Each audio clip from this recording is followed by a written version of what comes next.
السلام علیکم ورحمۃ اللہ وبرکاتہ۔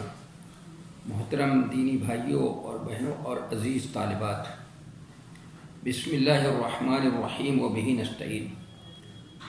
ہم لوگوں نے اس سے پہلے یہ 49 نمبر کا باب تھا، اس کو پڑھ لیا تھا۔ اب ہمارے سامنے باب ہے 50واں باب، ایک کتاب العلم کا 50واں باب جو ہے وہ ہے باب الحیاء فی العلم۔ وبہ قال مجاہد لا يتعلم العلم مستحی ولا مستكبر۔ وقالت عائشہ نعم النساء نساء الانصار لم يمنعهن الحیاء ان يتفقهن في الدین۔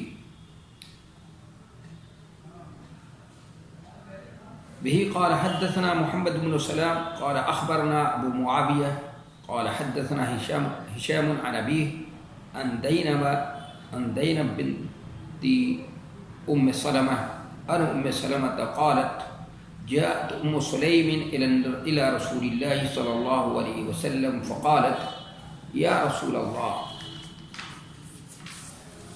ان اللہ لا يستحي من الحق فهل على المرأة من غسل إذا احتلمت؟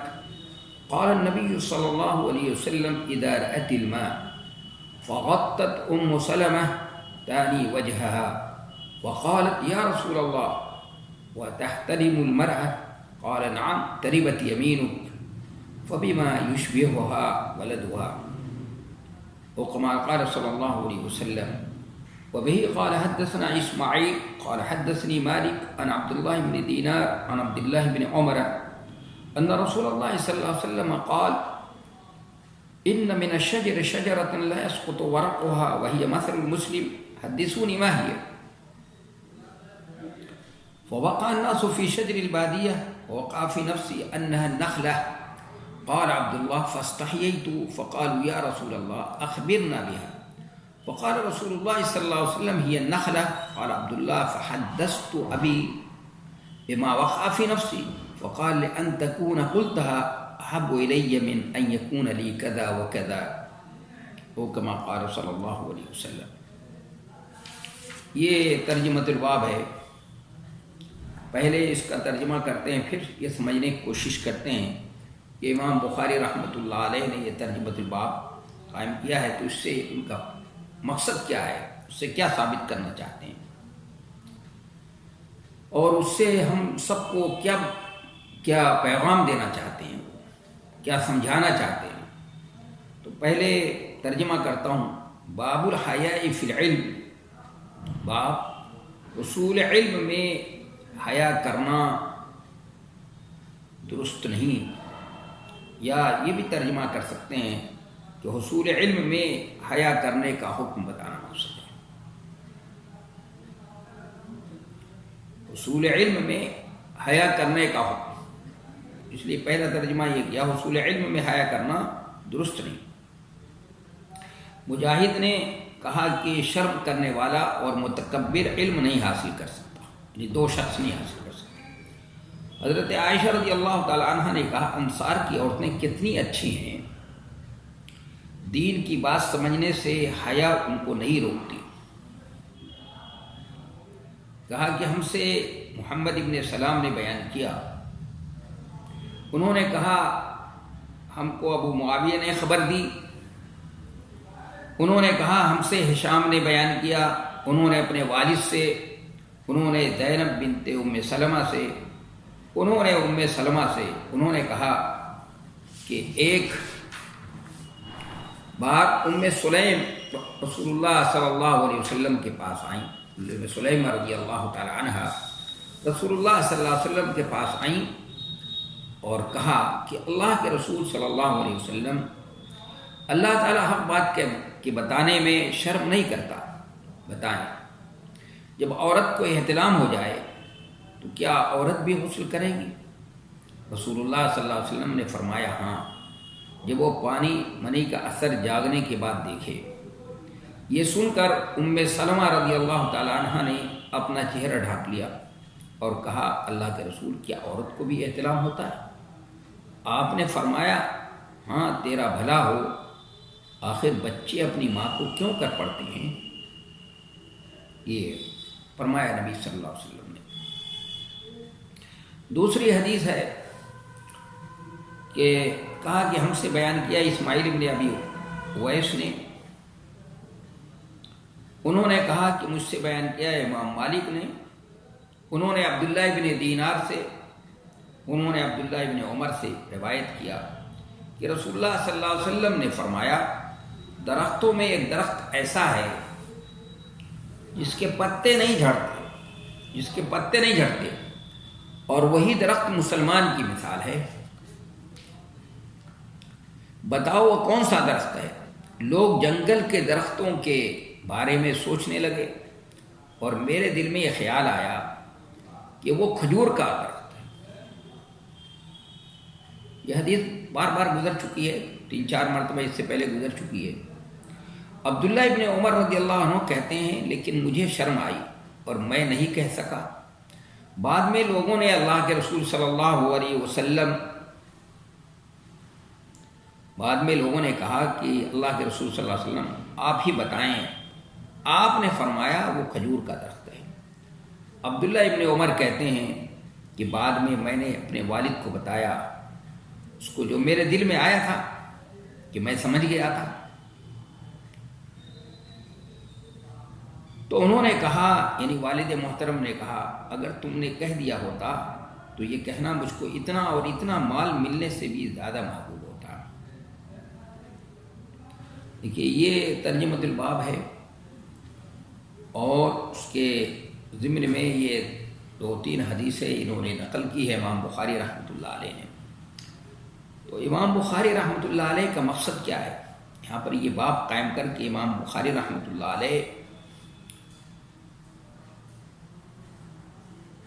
دینی مدارس کے طلباء کو یا جو بھی علم کے فیلڈ کے ہیں، علم حاصل کر رہے ہیں طلباء، ان کو بتانا چاہتے ہیں۔ امام بخاری رحمۃ اللہ علیہ یہ باب قائم کر کے طلباء کو یہ بتانا چاہتے ہیں کہ حصول علم میں شرم، عجز اور تکبر سے پرہیز کرنا چاہیے، اس لیے کہ یہ دونوں حصول علم میں مانے ہیں، یہ دونوں چیزیں حصول علم میں مانے ہوتی ہیں۔ یعنی گویا امام بخاری رحمۃ اللہ علیہ کا مقصد کیا ہے کہ اگر کوئی شخص یہ چاہتا ہے کہ علم حاصل کرے اور علم میں گہرائی اور گہرائی حاصل کرے تاکہ دین کا صحیح فہم اس کو حاصل ہو سکے اور اللہ کی معرفت حاصل ہو سکے، تو اس کو حصول علم میں شرم نہیں کرنا چاہیے، اور دوسرے یہ کہ اپنی عجز اور بے بسی کا اظہار بھی نہیں کرنا چاہیے اور کبر کا۔ یہ 2 چیزیں، شرم و حیا اور تکبر، یہ دونوں چیزیں حصول علم میں مانے ہوتی ہیں۔ ایسا کوئی جو شخص بھی کرے گا اس لیے وہ علم نہیں حاصل کر پائے۔ اس لیے امام بخاری رحمۃ اللہ علیہ نے خود لکھا ہے کہ محدث ہونے کے لیے ضروری ہے، کیا ضروری ہے؟ کہ وہ خود اپنے سے بڑے، یعنی اپنے سے جو عمر دراز لوگ ہیں، استاد کے حکم میں آتے ہیں، ان کے استاد ہیں، ان سے بھی روایت کریں، اور جو معاصر ہیں، جو ہم عمر ہیں، ان سے بھی علم اور روایت بیان کرے، حدیثیں بیان کرے، اور جو نیچے ہیں، شاگرد میں آتے ہیں، جو کم عمر ہیں ان سے بھی روایتیں کرے، تو محدث ہو سکتا ہے۔ اگر حدیث کو روایت کرنے میں، اپنے سے کم عمر سے روایت کرنے میں وہ شرم و حیا محسوس کرتا ہے کہ کبر سے کام لیتا ہے، وہ محدث نہیں ہو سکتا۔ یہ امام بخاری رحمۃ اللہ علیہ نے فرمایا ہے، اور اس کا تذکرہ ہے جو یہاں پر مجموعہ تیار کیا گیا ہے، یہاں پر پڑھایا جاتا ہے، اس کے اندر میں نے اس کو نقل بھی کیا ہے کہ امام بخاری رحمۃ اللہ علیہ، یعنی یہ چیز علم کے راستے میں شرم و حیا ہے، علم کے راستے میں یہ 2 چیزیں جو ہے رکاوٹ ہوتی ہیں۔ تو حیا کی 2 قسمیں ہیں، یعنی حیا کیا ہے؟ حیا کی 2 قسمیں ہیں۔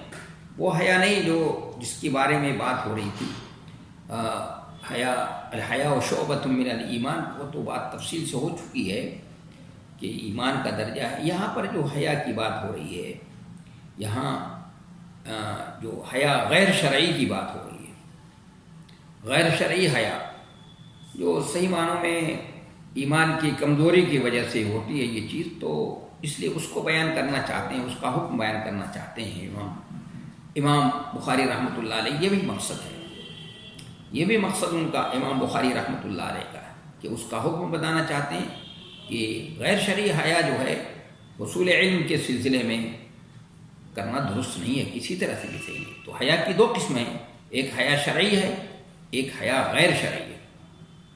حیا شرعی کس کو کہتے ہیں؟ اس حیا کو کہتے ہیں جو بڑوں اور بزرگوں کے احترام اور تعظیم میں ہوتی ہے۔ اس حیا کو کہتے ہیں حیا شرعی جو بڑوں اور بزرگوں کے احترام، ان کی تعظیم اور توقیر کی وجہ سے واقع ہوتی ہے۔ مثلا بڑوں کی موجودگی میں بلا ضرورت نہ بولنا، یہ حیا محمود ہے، قابل تعریف ہے۔ یہ آئے گا یہ بات، جیسے ابھی حضرت عبداللہ ابن عمر کے بارے میں بات آئی تھی، تو کہ وہ نبی علیہ الصلاۃ والسلام نے پہلی بجھائی، وہ سمجھ بھی گئے، لیکن چونکہ ان کے والد محترم اور حضرت ابوبکر صدیق بڑے بڑے لوگ موجود ہیں، ان کا ذہن وہاں تک نہیں پہنچ سکا، اس لیے وہ خاموش رہے۔ تو وہاں پر یہ بات بتائی گئی تھی، اس سے پہلے حدیث گزر چکی ہے کتاب العلم میں، کہ بڑے بڑے لوگ اگر مجلس میں ہوں اور کوئی بات اگر ہے اور سمجھ بھی گیا ہے آدمی، اس کم سن چھوٹا ہے سمجھ گیا ہے، تو بڑوں کی رعایت کرتے ہوئے، ان کی تعظیم اور توقیر کرتے ہوئے خاموش رہ جائے۔ اگر کوئی بہت ایسی چیز ضروری نہیں ہے تو خاموش ہو جائے تو بہتر ہے، خاموشی وہاں پر بہتر ہے۔ تو یہ تو قابل تعریف چیز ہے، لیکن حیا غیر شرعی جو ہے، اس حیا کو کہتے ہیں جو امر شرعی کی چھوڑنے کا سبب بنتی ہے۔ یعنی ایک حیا غیر شرعی ہے، اس حیا کہتے ہیں جو کسی شرعی حکم کے، شرعی معاملے کو چھوڑنے کا سبب بنتی ہے۔ جیسے شرم کی وجہ سے ضرورت کے باوجود مسئلہ پوچھنے میں شرم کرنا، کہ بھائی شرم آتی ہے میں کیسے مسئلہ معلوم کر لوں، مسجد نہ جانا، اور شرم آ رہی ہے کہ بھائی میں کیسے مسئلہ پوچھوں، اگر پوچھتا ہوں تو لوگ کہیں گے ارے یہ بھی مسئلہ نہیں معلوم اس کو، اتنا معمولی سے مسئلہ بھی نہیں معلوم۔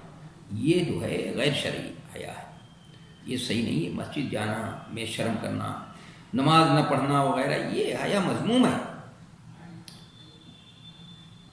تو امام بخاری رحمۃ اللہ علیہ نے اس حیا کو جس کا تذکرہ کیا ہے، اس کا حکم بیان کرنا چاہ رہے ہیں وہ، تو حیا غیر شرعی کا حکم بیان کرنا چاہ رہے ہیں۔ اور وہ اسی کو میں نے بتایا کہ طلباء کے اندر جو طالب علم ہو، علم حاصل کرنے جا رہا ہے، علم حاصل کرنے میں لگا ہوا ہے، اس کو یہ شرم نہیں کرنی چاہیے۔ اگر یہ شرم کرتا ہے تو وہ علم کو کے اندر جو ہے علم کو نہیں حاصل کر سکتا، اس میں دسترس نہیں حاصل کر سکتا، اس میں درک نہیں حاصل ہوگا، اس کا علم میں رسوخ اس کو حاصل نہیں ہو سکے گا۔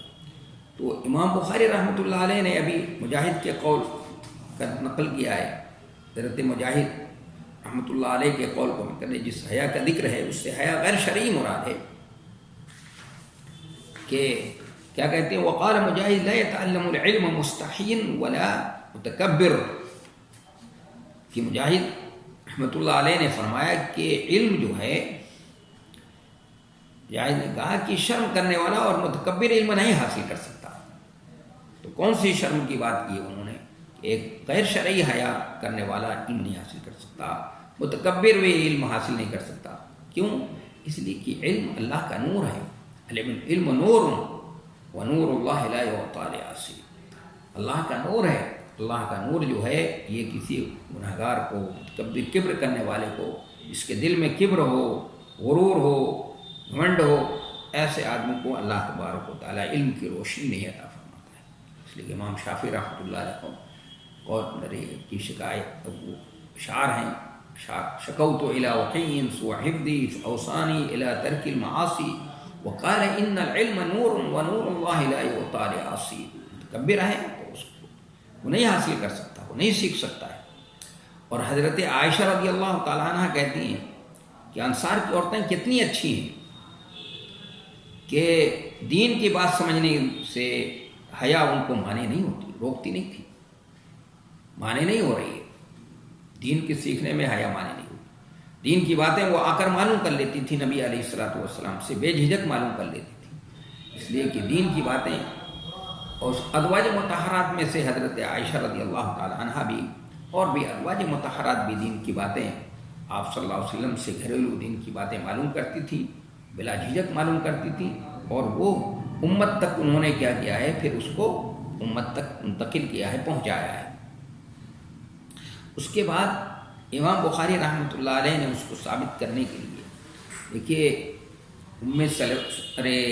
بتایا تھا حضرت عائشہ رضی اللہ تعالیٰ عنہ کہ انصار کی عورتیں جو ہیں بڑی اچھی عورتیں تھیں، کتنی اچھی ہیں کہ وہ دین کی بات سمجھنے سے حیا ان کو مانے نہیں ہوتی تھی، روکتی نہیں تھی. تو حدیث نقل کی ہے امام بخاری رحمۃ اللہ علیہ نے اس میں کہ کیا کہ وہ ام سلمہ رضی اللہ تعالیٰ عنہ سے انہوں نے دیکھیے کہا کہ ہم سے محمد ابن سلام نے بیان کیا، انہوں نے کہا کہ ہم کو ابو معاویہ نے خبر دی، انہوں نے کہا ہم سے ہشام نے بیان کیا، انہوں نے اپنے والد سے، انہوں نے زینب بنت ام سلمہ سے، انہوں نے ام سلمہ سے، انہوں نے کہا کہ ایک بار ام سلیم رضی اللہ عنہا رسول اللہ صلی اللہ علیہ وسلم کے پاس آئیں، یہ قبیل انصار کی ہیں، حضرت انس بن مالک کی والدہ ہیں، نبی علیہ الصلوۃ والسلام کی خالہ ہوتی ہیں، نانیہال کے رشتے سے خالہ ہوتی ہیں، بہت قریب آپ سے قریبی رشتہ ہے، اور نبی علیہ الصلوۃ والسلام ان کی ذکاوت اور ان کی ذہانت کی وجہ سے اور دین فہمی کی وجہ سے ان سے بہت زیادہ محبت کرتے تھے. آپ صلی اللہ علیہ وسلم سفر سے واپس آتے یا سفر جاتے تو ان کے پاس جایا کرتے تھے، آپ ملتے تھے، ملاقات کرتے تھے. تو ام سلیم رضی اللہ تعالیٰ عنہ نبی صلی اللہ علیہ وسلم کے پاس آئی ہیں اور کہا کہ اللہ کے رسول صلی اللہ علیہ وسلم، اللہ تعالیٰ حق بات بتانے میں شرم نہیں کرتا، یہ بتائیں آپ جب عورت کو احتلام ہو جائے تو کیا عورت بھی غسل کرے گی؟ یہ سوال کیا ہے انہوں نے.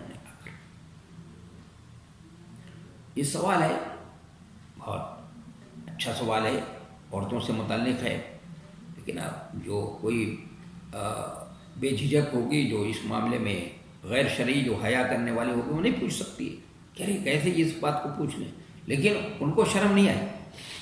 اس لیے حضرت عائشہ رضی اللہ تعالیٰ عنہ نے کہا کہ انصار کی عورتیں کتنی اچھی تھیں کہ ان بلا جھجک نبی علیہ الصلوۃ والسلام سے معلوم کرتی تھی. تو یہ بھی آ گئیں، پوچھ لیا بات. رسول اللہ صلی اللہ علیہ وسلم نے فرمایا ہاں. آپ نے کیا فرمایا؟ ہاں، جب وہ پانی منی کا اثر جاگنے کے بعد دیکھے. تو کہہ رہی یہ سن کر ام سلمہ رضی اللہ عنہ نے اپنا چہرہ ڈھک لیا، یعنی فغطت ام سلمہ تانی وجہہا.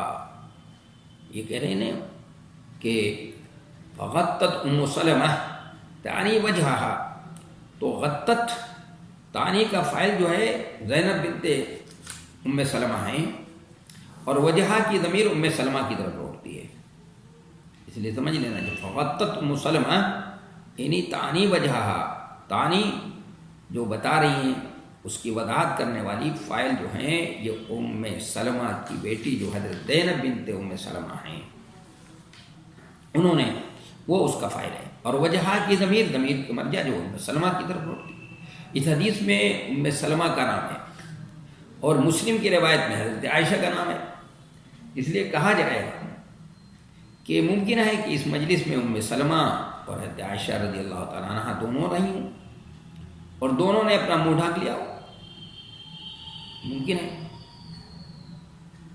یا الگ الگ واقعہ بھی ہو سکتا ہے. لیکن الگ الگ ہونے کی زیادہ صحیح بات نہیں ہے، زیادہ صحیح یہی ہے کہ دونوں موجود ہوں مجلس میں. اس لیے کبھی راوی نے ان کا نام لے لیا، کبھی ان کا نام تذکرہ کر دیا. وقالت یا رسول اللہ، تو وہ کہتی ہیں کیا یہ سن کر ام سلمہ نے اپنا چہرہ ڈھانک لیا تھا اور کہا اللہ کے رسول کیا عورت کو بھی احتلام ہوتا ہے؟ حضرت ام سلمہ اب سوال کر رہی ہیں. وقالت یا رسول اللہ وتحتلم المرأة، اللہ کے رسول کیا عورت کو بھی احتلام ہوتا ہے؟ آپ نے فرمایا، کیا فرمایا آپ نے؟ قال نعم، آپ نے فرمایا ہاں، تیرا بھلا ہو. تربت یمین، تربت یمین، اس کا لفظی معنی تو ہے تیرا ہاتھ خاک آلود ہو. عام طور پہ لوگ یہی جانتے ہیں، یعنی تو ذلیل و رسوا ہو اور فقر محتاجی میں مبتلا ہو. بظاہر کلمہ بد دعا کے لیے معلوم ہوتا ہے، لیکن اس سے بد دعا مقصود نہیں ہے، یہاں پر نہیں ہوتی، بلکہ یہ کلمہ زجر و توبیخ اور تنبیہ کے لیے بولا جاتا ہے۔ یہ کلمہ زجر و توبیخ اور تنبیہ کے لیے بولا جاتا ہے۔ یہ یہاں پر اس لیے میں نے ترجمہ جو ہے نے کیا کہ تیرا بھلا ہو، اللہ تیرا بھلا کرے، تیرا بھلا ہو، فبما یشبہها ولدها، آخر بچے اپنی ماں کو کیوں پڑھتے ہیں؟ آپ نے فرمایا اذا رأت الماء، وہاں پر پہلے اس سے پہلے گزر چکا ہے تقریباً، یہ شرط اس بات پر دلالت کرتی ہے کہ صرف میاں بیوی کے تعلقات کا خواب دیکھنے سے غسل واجب نہیں ہوتا ہے، بلکہ منی کا خارج ہونا شرط ہے۔ اس لیے اس مسئلے کو بھی سمجھ لینا چاہیے اچھی طرح سے۔ اب اس حدیث سے امام بخاری رحمۃ اللہ علیہ یہ بتانا چاہتے ہیں کہ دیکھیے حیا غیر شرعی جو ہے یہ صحیح نہیں، جائز نہیں ہے، درست نہیں ہے۔ اس کا حکم یہ ہے، دیکھیے حضرت ام سلیم رضی اللہ تعالیٰ عنہ نبی صلی اللہ علیہ وسلم کے پاس آئیں اور انہوں نے اتنا نازک مسئلہ نبی صلی اللہ علیہ وسلم سے پوچھ لیا، معلوم کر لیا، اور پھر اس کے بعد دوسرا مسئلہ حضرت ام سلمہ رضی اللہ تعالیٰ عنہ، اس کے بعد یہ حدیث پیش کی ہے امام بخاری رحمۃ اللہ علیہ نے، جو بار بار گزر چکی ہے یہاں پر، بار بار اس کو امام بخاری رحمۃ اللہ علیہ نے نقل کیا ہے یہ، اور کئی اور ہر جگہ مختلف سند سے نقل کیا ہے، ہر جگہ سند الگ الگ ہے، یعنی اس میں یہ بھی بتانا ہے کہ مجھے یہ مختلف سندوں سے یہ روایت پہنچی ہے۔ تو کہا ہم سے بیان کیا اسماعیل ابن ابی اویس نے، انہوں نے کہا کہ مجھ سے بیان کیا امام مالک نے، انہوں نے عبداللہ ابن دینار سے، انہوں نے عبداللہ ابن عمر سے روایت کیا کہ رسول اللہ صلی اللہ علیہ وسلم نے فرمایا درختوں میں ایک درخت ایسا ہے جس کے پتے نہیں جھڑتے، اور وہی درخت مسلمان کی مثال ہے۔ بتاؤ وہ کون سا درخت ہے؟ لوگ جنگل کے درختوں کے بارے میں سوچنے لگے اور میرے دل میں یہ خیال آیا کہ وہ کھجور کا درخت ہے۔ عبداللہ ابن عمر رضی اللہ تعالیٰ عنہ کہتے ہیں کہ لیکن مجھے شرم آئی اور میں نہیں کہہ سکا۔ بعد میں لوگوں نے کہا اللہ کے رسول آپ ہی بتائیں، آپ نے فرمایا وہ کھجور کا درخت ہے۔ عبداللہ ابن عمر کہتے ہیں بعد میں نے اپنے والد کو بتایا، اس کو جو میرے دل میں آیا تھا، تو انہوں نے کہا اگر تم نے کہہ دیا ہوتا تو یہ کہنا مجھ کو اتنا اور اتنا مال ملنے سے بھی زیادہ محبوب ہوتا ہے۔ اب اس سے امام بخاری رحمۃ اللہ علیہ یہاں پر کیا ثابت کرنا چاہتے ہیں، انشاءاللہ آئندہ درس میں، چونکہ وقت ہو چکا ہے تو آئندہ درس میں یہ بات واضح ہوگی۔ والسلام علیکم۔